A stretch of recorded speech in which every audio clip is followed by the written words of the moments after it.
గోపాల్ వర్మ గారు అంటే ఓ సెన్సేషన్ అనేది అందరికీ తెలిసిన విషయం.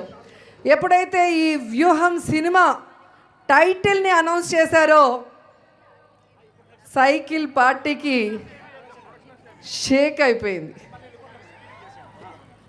ఆ వ్యూహం సినిమాకి డైరెక్టర్ ఆర్జీవి గారు అని తెలియగానే పచ్చ సైకోలకి తడిసిపోయింది.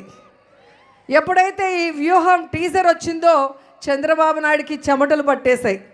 ఎప్పుడైతే వ్యూహం ట్రైలర్ వచ్చిందో లోకేష్ గాడికి వణుకు పుట్టి పరుగులు తీశాడు. అంటే ఈ సినిమా సంథింగ్ స్పెషల్ అవునా కాదా?